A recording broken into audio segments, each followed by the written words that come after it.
menonton, jangan lupa like, subscribe, dan tekan tombol lonceng. Selamat menyaksikan. Sangatlah manusiawi ketika seseorang marah karena terpicu hal-hal tertentu. Ada orang-orang yang mudah marah di saat-saat tertentu saja, namun menjadi masalah ketika kondisi ini terjadi tanpa bisa dikendalikan.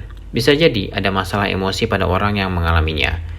Melampiaskan emosi adalah hal yang baik, termasuk mengeluarkannya dalam bentuk kemarahan. Namun mudah marah dapat dikategorikan sebagai masalah kesehatan mental apabila tetap terjadi meski pemicunya sederhana. Lantas apa yang menyebabkan seseorang menjadi gampang marah?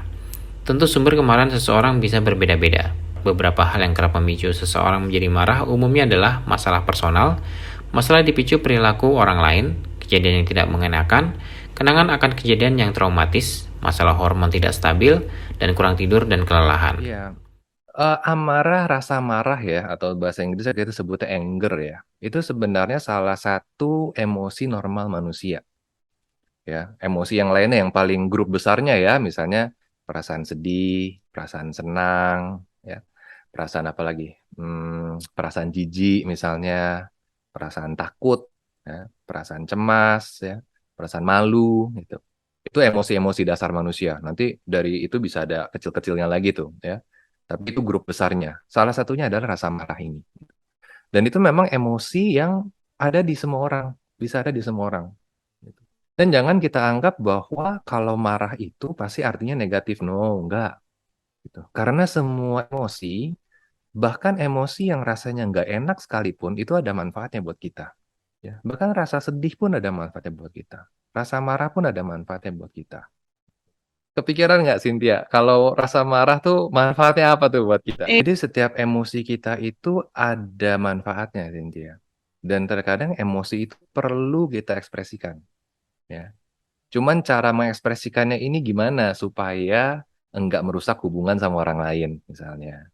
Enggak merusak diri sendiri, enggak ngelukain ke diri sendiri, enggak merugikan diri sendiri, enggak merugikan ke orang lain. Ya.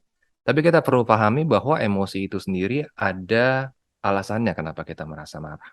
Ya kalau di konteks ini marah ya. Kalau sedih ya kita ada alasannya kenapa sedih. Senang pun ada alasannya kenapa merasa senang. Kalau marah itu seringkali ada sesuatu misalnya yang suatu hal yang penting buat kita itu atau ada tujuan dari kita terus kehalang gitu misalnya.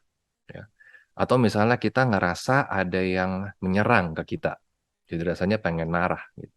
Marah itu jadi memberikan energi buat kita buat kayak bertahan atau nyerang balik gitu. Kebayang misalnya seseorang yang lagi habis mau dijambret gitu ya.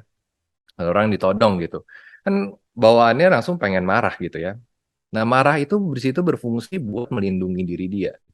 Karena ketika kita marah tuh secara biologis tubuh kita itu adrenalin itu naik ya. Adrenalin kita naik, energi tubuh kita meningkat ya. Gula darah dalam tubuh kita itu meningkat supaya kita mau ini nih siap-siap nih buat energi keluar itu tubuhnya udah siap gitu.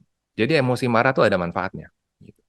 Jadi kita nggak bisa ngelihat bahwa emosi itu sesuatu yang rasanya nggak enak tuh pasti negatif, nggak juga. Ya, dan kadang-kadang pesannya adalah kita perlu memahami di balik emosi itu ada apa sih? Di balik rasa marahnya tuh ada apa sih? Dengan berusaha mengendalikan emosi yang sehat, maka kebiasaan gampang marah perlahan bisa ditinggalkan. Ingat, kemarahan tidak akan membawa manfaat pada hidup. Semakin terkendali emosi yang sehat, semakin baik pula kualitas hidup seseorang.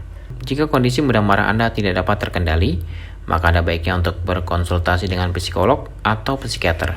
Dengan demikian, ia akan memberikan penanganan yang tepat sesuai penyebabnya. Bahkan bukan tidak mungkin ahli kesehatan mental akan meresepkan obat-obatan guna menangani kondisi mudah marah yang Anda alami.